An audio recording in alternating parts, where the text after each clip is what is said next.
বাচ্চাদের বায়না মেটানোর জন্য বার্থডে কেক কত দাম দিয়ে আমরা কিনে আনি বলেন তো, অথচ আমরা একটু চেষ্টা করলেই বাসায় এরকম একদম বার্থডে কেক তার চেয়েও বেশি টেস্ট হবে, আবার কম খরচে তৈরি করব। কোনো রকম ক্রিম লাগবে না, বিটার লাগবে না, ওভেন ছাড়াই এত সুন্দর নরম তুলতুলে বার্থডে কেক আপনি বাসায় তৈরি করে নিতে পারবেন। তো তাহলে চলুন রেসিপিটা এক নজরে দেখে নিই। প্রথমে একটা মিক্সিং বলে 3টা নর্মাল ডিম নিয়ে নিচ্ছি। ফ্রিজে থাকলে তার 1 ঘন্টা আগেই ডিমটা বের করে নিতে হবে। ঠান্ডা ডিম দিয়ে কখনোই কেক তৈরি করবেন না, এতে করে কেকটা কিন্তু ফুলবে না। তো ডিমের কুসুমটা আলাদা করে সাদা অংশটার সাথে 1/2 কাপ পরিমাণে চিনি একটু একটু করে দিয়ে বিট করে নিব। আর হ্যান্ড বিটার দিয়ে বিট করে নিচ্ছি, এখানে কোনো ইলেকট্রিক বিটার ছাড়াই একটা ফোমিং ভাব করে নিব। আর দেখুন অল্প অল্প করে চিনি অ্যাড করছি আর অনবরত নেড়ে চেড়ে এরকম একটা ফোম করে নিয়েছি। তো এরকম একটা ফোম যখন হবে তখন ডিমের কুসুমগুলো দিয়ে দিব আর একটু আলতো করে ডিমের কুসুমটা মিশিয়ে নিব। এই ফোমটাই কিন্তু কেকটাকে ফুলাতে সাহায্য করবে, তাই একটু ধৈর্য ধরে সময় নিয়ে এই ফোমটা তৈরি করে নেবেন।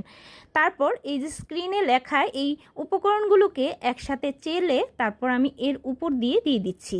ঠিক একইভাবে আলতো করে এই শুকনো উপকরণগুলোকে ফোমের সাথে খুব ভালোভাবে মিশিয়ে নিতে হবে, যাতে করে ফোমটা কোনোভাবেই নষ্ট না হয় সেই দিক খেয়াল রেখেই মেশাতে হবে। আর খুব ভালোভাবে মেশানো হয়ে গেলে আমি একটা স্প্যাচুলার সাহায্যে আরেকটু ভালো করে মিশিয়ে নিয়েছি। যে মোল্ডে কেকটা বেক করব সেই মোল্ডে আমি একটা কাগজ দিয়ে একটু তেল ব্রাশ করে নিয়েছি। আর এখানে একটা বড় হাঁড়িতে আমি কেকটা বেক করব, যেহেতু ওভেন ব্যবহার করব না, তাই যেই হাঁড়িতে আমি কেকটা বেক করব সেই হাঁড়িটা ভালোভাবে গরম করে নিতে হবে 15 থেকে 20 মিনিটের মতো। নিচে কিছুটা বালি দিয়ে তার উপর স্টেন দিয়ে প্রায় মিডিয়াম লোয়ের মাঝামাঝি চুলার আঁচটা রেখে বেক করে নিয়েছি। 35 মিনিটের মতো সময় লেগেছে। আর কেকটা কত সুন্দর হয়েছে, একটা শাসলিক কাঠির সাহায্যে দেখিয়ে দিলাম, ভিতরটা কিন্তু একদম খুব ভালোভাবে হয়ে গেছে। এখন কেকের ক্রিমটা তৈরি করব। দিয়ে দিচ্ছি 1/3 কাপ পরিমাণ কর্নফ্লাওয়ার, 1/3 কাপ পরিমাণ গুঁড়া দুধ, 4 টেবিল চামচ চিনি, 1 কাপ দুধ আর সাথে সামান্য একটু জল দিয়ে অল্প আছে একটু অনবরত নেড়ে চেড়ে একটা ক্রিম তৈরি করে নিব। তবে খুব বেশি যেন ঘন না হয়ে যায়, এরকম লিকুইড থাকা অবস্থাতেই নামিয়ে খুব ভালো মতো প্রথমে ঠান্ডা করে ব্লেন্ডার জারে নিয়ে খুব ভালো মতো পেস্ট করে নিয়েছি। এটা কিন্তু খুব বেশি সময় রাখা যাবে না, যখন কেকটা আপনি মোল্ড আউট করবেন আর কেকের স্লাইসগুলো করার পরেই কিন্তু এই ক্রিমটা ব্লেন্ড করে নিতে হবে, কারণ এটা ব্লেন্ড করার সাথে সাথেই বসে যায়। এদিকে কেকটা ঠান্ডা হয়ে গেছে আর আমি এর থেকে 3টা স্লাইস করে নিয়েছি আর কতটা নরম হয়েছে দেখুন। এবার একটা স্লাইস নিয়ে নিচ্ছি, এর উপর দিয়ে সুগার সিরাপ দিয়ে দিচ্ছি। একটু জলের সাথে চিনি গুলে নিলেই সুগার সিরাপটা তৈরি হয়ে যাবে।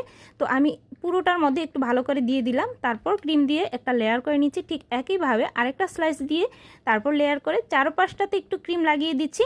এবার যেই 3টা স্লাইসের একটা স্লাইস বাকি ছিল সেই স্লাইসটাকে একটু ব্লেন্ডার জারে নিয়ে গুঁড়ো করে নিয়েছি। এবার সাইডগুলোতে একটু লাগিয়ে দিচ্ছি। কেকের যে ক্রিমটা তৈরি করেছিলাম তার সাথে একটু কোকো পাউডার মিক্স করে নিয়েছি আর একটা পাইপিং ব্যাগে নিয়ে তারপর একটু লেয়ার করে নিচ্ছি, ডিজাইন করে নিচ্ছি। আপনাদের পছন্দ মতো আপনারা কিন্তু ডিজাইনটা করে নিতে পারবেন। আর এই কেকটা এতটাই স্পঞ্জি হয়েছে, আপনারা কিন্তু অবশ্যই বাসায় একবার হলেও ট্রাই করবেন। আশা করি আপনাদের ভালো লাগবে। যদি আপনাদের ভিডিওটি অনেক ভালো লেগে থাকে বা কাজে এসে থাকে তাহলে কিন্তু আপনারা লাইক আর শেয়ার করতে একদমই ভুলবেন না। এরকম সহজ সহজ আর মজার মজার রেসিপিগুলো দেখতে পেজটি কিন্তু ফলো দিয়ে রাখতে পারেন। আজকের মতো এই পর্যন্তই, টাটা।